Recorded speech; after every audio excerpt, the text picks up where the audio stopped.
अस्सलाम वालेकुम YouTube family, welcome back to my channel blogs by doctor Aqsa. कैसे हैं आप सब? आई होप आप सब बिल्कुल ठीक होंगे। चलें जी, आज मैं आपके साथ बहुत ही अच्छी और यूज़फुल सी वीडियो शेयर करने वाली हूं, जिसमें आपके घर में जो चीज़ें वेस्ट हो चुकी होती हैं, आप यूज़ नहीं कर रहे हैं, उनसे अपने घर की और किचन की क्लीनिंग कैसे करनी है और घर को अपने नीट कैसे रखना है। ठीक है, उसमें आपकी बिल्कुल भी मतलब कॉस्ट नहीं आएगी, आप मनी भी वेस्ट नहीं होगी, तो आप बहुत अच्छे से घर को भी और किचन को भी मैनेज कर लेंगे। सबसे पहले मैं आपके साथ फर्स्ट टिप शेयर कर रही हूँ, वो है सबसे पहले बताती चलूँ कि नेक्स्ट इसमें एक रेसिपी भी शेयर करूँगी आज मैं आपके साथ, और इसके अलावा चावलों को लंबे अरसे तक 2 से 3 साल तक प्रिजर्व करने का तरीका भी बताऊँगी। तो चलिए स्टार्ट करते हैं। सबसे पहले मैंने शैम्पू की जो बची हुई बोतल थी, जो बिल्कुल खाली हो चुकी थी, हल्की फुल्की सी अंदर में भी लगी होगी, तो मैंने इसके अंदर पानी डाल के इसको झाग बनाया है और मैंने सिंक पे डाल दिया अच्छे से। इसके अंदर ऐसे केमिकल्स होते हैं शैम्पू के अंदर जो स्टील को बहुत ज़्यादा शाइन देते हैं। ठीक है, और यहाँ पे स्टील के छोटे छोटे बॉक्सेस से साइड पे बने हुए सिंक के, उनमें ना छोटे छोटे से स्टेन आए हुए थे, डब से पड़े हुए थे। तो मैंने आज इसको ट्राई किया और ये बहुत ही अच्छा इसने इसको नीट कर दिया था। ठीक है, तो आपने इस टिप को ज़रूर ट्राई करना है। आपने भी अपने सिंक को या घर में जहाँ जहाँ आपके स्टील वगैरह लगा हुआ है, शेल्व्स वगैरह पे आप इसको डाल के उनकी शाइन को वापस ला सकते हैं ऐसी बची हुई शैम्पू से। ठीक है, क्योंकि मोस्टली हम बालों वगैरह में यूज़ करने के बाद एंड पे पानी डाल के भी निकाल लेते हैं शैम्पू के बॉक्स में से, वो खाली हो जाता है, लेकिन कहीं ना कहीं लगी रह जाती है। तो आपने घर की जितनी भी शैम्पू वाली बॉक्सेस खाली हो रहे होते हैं ना, आपने उनको संभाल के रख लेना है। तो आपने वीक में एक बार आपने उनको सब में से पानी डाल डाल के एक बार आपने मंथ में 3 से 4 बार आपने ट्राई कर लेना है। इससे आपके किचन के जो सिंक होंगे उन पे पीलापन नहीं आएगा और उनको भी एक अच्छा सा मॉइस्चर वाला मतलब जो शाइनर होगा या कंडीशनर होगा वो मिल जाएगा। ठीक है जी, चलते हैं नेक्स्ट टिप की तरफ। तो मोस्टली आप ऐसे वाला हैक बहुत सारे लोगों ने शेयर किया है, लेकिन मैंने सबका देखा भी है। उन्होंने ना इसको कट करने के बाद डायरेक्ट मतलब जो जिसको क्लीन करना है उस पर मसल दिया है और बस उसको वेस्ट कर दिया और उसको नीट कर लिया चीज़ को। ठीक है, उससे क्या होता है कि जस्ट आप वन टाइम वन पैकेट को यूज़ करके फेंक देते हो, चीज़ नीट हो जाती है। लेकिन मैंने यहाँ पे ये चीज़ चेंज किया है कि जो एक आपके मतलब के टूथपेस्ट का मतलब पैकेट था, उसे आप ऐसे काफ़ी 1 लीटर पानी के अंदर आप बहुत बड़ा शाइनर का मतलब पोर्शन बना सकते हो। ठीक है, क्लीनर का आप इस क्लीनर वाली बोतल में ऐड कर लोगे। मेरा तो यहाँ पे एक क्लीनर की बोतल के अलावा एक्स्ट्रा भी भर गया था। ठीक है, तो मैंने एक्स्ट्रा भी रख लिया था। इससे क्या होता है, आपके घर के जितने भी ग्लास हैं, फ्रिज वगैरह का एरिया जो होता है, वो ग्लास हो गए, दरवाजे वगैरह हो गए, वो बहुत अच्छे नीट हो जाते हैं। ठीक है, अगर जहाँ पे हमारे मतलब कि दूसरा वाला पोर्शन लगा होता है, लकड़ी के अलावा कुछ एरिया बना हुआ होता है, ठीक है, तो आप बोर्ड वगैरह जो लगे होते हैं आप उनको बहुत अच्छा नीट कर सकते हो, उन पर भी शाइन आ जाती है। इसके अलावा ग्लास क्लीनर से अच्छी फ्रेगरेंस इसमें से आती है आप जब किसी चीज़ को इससे नीट कर लेते हो। ठीक है,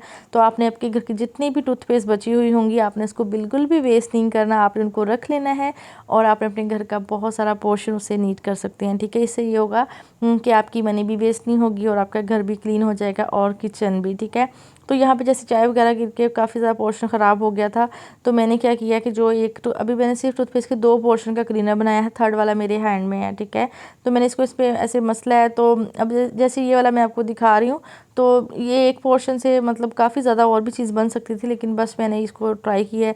यहाँ पे तो ये देखिए काफ़ी वेस्ट हो रहा था, तो मैंने इसके ऊपर पानी डाल लिया है। ठीक है, तो आपको चूल्हे को नीट करने के लिए ना, या जैसे आप स्पंज वगैरह पे साबुन लगा के नीट करते हो, तो उससे ये होता है कि एक तो ना शाइन भी वो नहीं आती सोप से। ठीक है, या आप जो लिक्विड यूज़ करते हो बर्तन वगैरह वॉश करने के लिए, उससे नीट करते हो इसको, तो ग्लास क्लीनर जो होता है वो कॉस्टली पड़ता है। हम हर किचन की हर चीज़ को नीट करने के लिए स्टोव वगैरह को ग्लास क्लीनर भी यूज़ नहीं कर सकते। तो आपने ऐसे टूथपेस्ट का जो क्लीनर बना के रखना है उसको भी यूज़ कर सकते हो और वो ज़्यादा बेस्ट रहेगा। और आप ऐसे टूथपेस्ट का जो बचा हुआ पोर्शन होगा उसको भी यूज़ कर सकते हो। मैंने यहाँ पे कोई स्पंज नहीं यूज़ किया, जस्ट हैंड से उसको अच्छे से मसला है।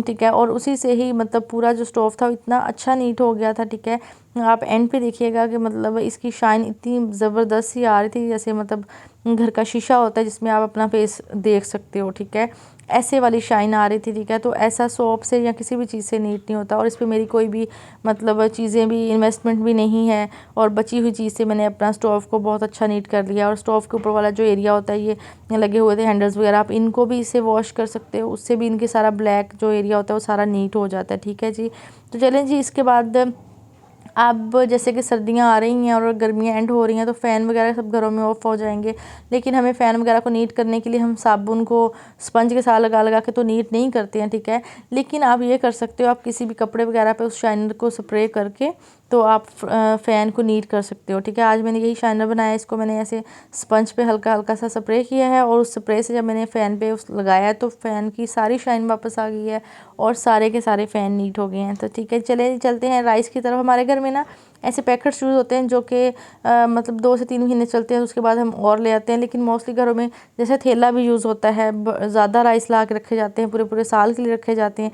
लेकिन एंड पे ये होता है कि वो लोग कहते हैं कि इसमें ना मतलब कीड़े वगैरह पड़ गए हैं, ठीक है, राइस में। तो उसके लिए मैं आपके साथ जस्ट एक छोटी सी टिप शेयर करूंगी। हमारे ना पहले ज़मानों में मतलब ऐसा ही किया जाता था जबकि घर की खेती होती थी और बहुत ज़्यादा मतलब वो लोग राइस को घर में स्टोर कर लेते थे।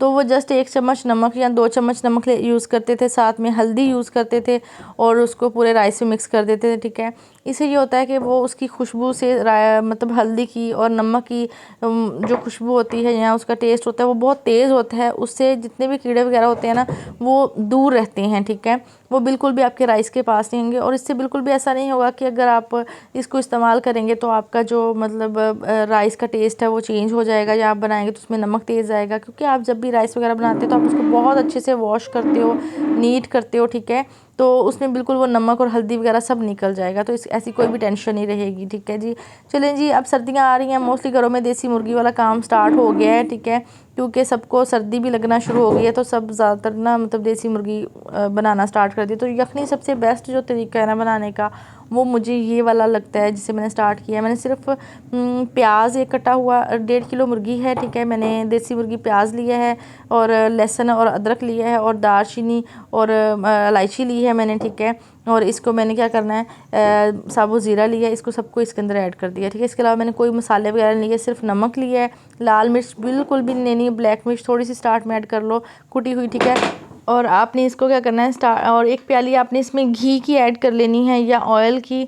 ठीक है, कुकिंग ऑयल जो भी हम यूज़ करते हैं। ठीक है, तो स्टार्ट में हमने इसको बहुत अच्छे से भूनना है, भुनाई करनी है इसकी। ठीक है, स्टार्ट में आप मोस्टली ऐसा करते हैं हम लोग, जो देसी मुर्गा होता है या फिर मटन वगैरह होता है ना, उसको हम पानी डाल के और सारे मसाले वगैरह डाल के उसको रख देते हैं कि अब ये अच्छे से पक जाएगा, गल जाएगा, तो उसके एंड पे बुनाई करेंगे। ठीक है, लेकिन उससे यखनी का ना इतना अच्छा टेस्ट नहीं आता। तो ये रेसिपी मुझे बहुत अच्छी लगती है। मैं मोस्टली मतलब यखनी जो है ना वो सर्दियों में ऐसे ही बनाती हूँ। ठीक है, और इससे खाने वाले को भी बड़ा मतलब अच्छा लगता है कि एक चीज़ बनाई है और वो बहुत अच्छी बनी है। ठीक है, तो आपने ऐसे ही ट्राई करना है। मैं अदरक स्टार्ट में डालना भूल गई थी तो मैंने बुनाई करते हुए अभी अंदर ऐड कर दिया है।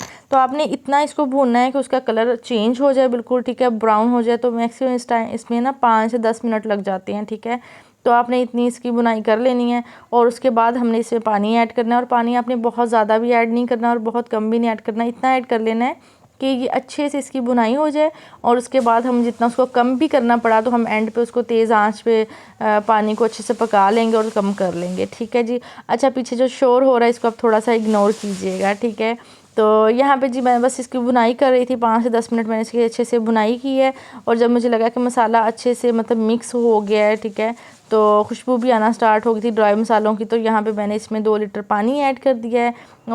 2 लीटर पानी को मैंने तकरीबन 25 से 30 मिनट के लिए मैंने इसको प्रेशर पे लगाना है। ठीक है, और मेरा ऑलमोस्ट ये वाला चिकन जो था ये 25 मिनट्स में हो गया था। और उसके बाद ही मैंने इसको 5 मिनट एक्स्ट्रा दिए थे क्योंकि मुझे ज़्यादा अच्छे से इसको गलाना था। ठीक है, बहुत अच्छे से मतलब कि सॉफ्ट करना था, तो मुझे 30 मिनट लग गए थे। ठीक है, तो इसके बाद ये होता है कि ऑलमोस्ट यखनी रेडी हो जाती है आपकी, मतलब 30 मिनट में आपकी यखनी जो है ना वो रेडी होके आ जाती है। नहीं तो आप दूसरे तरीके से अगर बनाओगे तो उसमें मोस्टली 45 मिनट्स और या 1 आवर तो आपको ईज़िली लग जाता है सालनों को पकने में। और जब सर्दी में किसी को नज़ला या ज़ुकाम वगैरह ऐसा कुछ हुआ होता है ना, तो उनको मतलब ऐसी यखनी जो होती है ना वो ज़्यादा अच्छी रहती है जिसमें आपने रेड मिर्च या कोई ऐसी चीज़ ऐड ना की हो। ठीक है, या उसमें आपने बहुत मतलब गाढ़ा सालाना बना लिया हो, आप उनको पतले वाली यखनी दो, वो बहुत बेस्ट रहती है सर्दी को दूर करने के लिए। तो बस यहाँ पे मेरी यखनी ऐसे रेडी होने वाली थी और मैंने अब इसमें कुछ भी ऐड नहीं करना, जस्ट मैंने खुशबू के लिए मैंने एंड पे इसमें ग्रीन जो मिर्चें थी वो 2 ऐड कर दी थी। ठीक है, बाकी मेरी यखनी रेडी थी और मैंने इसको मतलब ड्राई कर लेना है थोड़ा सा, क्योंकि मुझे थोड़ा सा मतलब जो पानी था वो कम करना था यखनी का। ठीक है, तो मुझे इसको सिर्फ 10 मिनट और लगे थे, तो मैंने इसकी यखनी को कम कर लिया था। चलें जी, आपने इस रेसिपी को घर में ज़रूर ट्राई करना है और मुझे कमेंट सेक्शन में बताना है कि आपको मेरी ये वाली रेसिपी कैसी लगी है। ठीक है जी, इसके अलावा जो मेरी पिछली वीडियोस थी मैंने उनमें ना घर के फर्नीचर को नीट करने का तरीका भी बताया हुआ है, ठीक है। और एक से दो चीज़ें मतलब मैंने और भी बताई हुई हैं, तो आप उनको मस्ट वॉच कीजिएगा, ठीक है। मैं डिस्क्रिप्शन में उनके लिंक भी दे दूँगी, ठीक है। तो आप उनको घर में ज़रूर ट्राई करें, आपको बहुत फ़ायदा होगा उससे, ठीक है। तो चलें जी, अगर आपको मेरी ये वाली वीडियो अच्छी लगी हो तो आपने क्या करना है, मेरी वीडियो को लाइक करना है, मेरे चैनल को सब्सक्राइब करना है और बहुत सारी दुआएं करनी हैं, ठीक है जी। क्योंकि आप लोगों के वीडियो को लाइक करने से और चैनल को सब्सक्राइब करने से बहुत ज़्यादा मोटिवेशन मिलती है, ठीक है। और नेक्स्ट वीडियो बनाने में बहुत अच्छा लगता है कि भाई हमारे सब्सक्राइबर्स जो हैं वो वेट कर रहे हैं या वो हमारी वीडियोस को देखते हैं, लाइक करते हैं, ठीक है जी। तो आप बस इतना छोटा सा काम कर दिया करें कि आप वीडियो को लाइक ज़रूर कर दिया करें और चैनल को सब्सक्राइब कर दिया करें, ठीक है। इतना तो हमारा राइट बनता है वीडियो बनाने के बाद। चलें जी, दुआ में याद रखिएगा और सबको दुआ में याद रखा करें। फ़लस्तीन के लोगों के लिए बहुत ज़्यादा दुआएं किया करें, उनकी मुश्किलात अल्लाह पाक कम करे, ठीक है। तो उनके लिए वक्त में आसानी करे, जो इतनी मुश्किल उन पे आया हुआ है, वो इतना मतलब प्रॉब्लम में है और कोई सलूशन नहीं उनको मिल रहा। तो बस ये सब के लिए दुआ किया करें, हम सिर्फ सबके लिए दुआएं कर सकते हैं और अपने बच्चों का, बुज़ुर्गों का, सबका बहुत ज़्यादा ख्याल रखें। तो मिलते हैं नेक्स्ट वीडियो में किसी अच्छी सी टिप्स एंड ट्रिक्स के साथ। अपना ख्याल रखें। अल्लाह हाफिज़।